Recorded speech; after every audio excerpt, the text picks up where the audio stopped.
Marami ang nagulat sa pagpapalit ng katauhan ni Rustom Padilla na kilala na ngayon bilang Bibi Gandang Hari.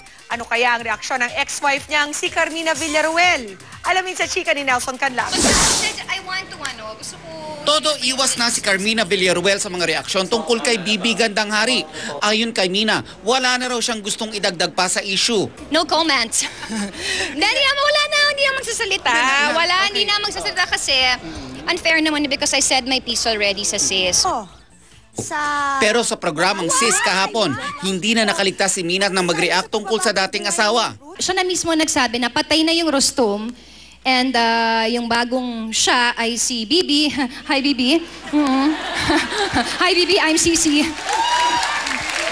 Yun. So sana, sa kanya naman mismo nanggaling. So let's just respect him. And since patay na nga si Rustom, di ibauna natin siya ng bonggang-bongga. Ang mahalaga raw ngayon, masaya si Bibi at masaya na rin si Carmina sa kanyang pamilya.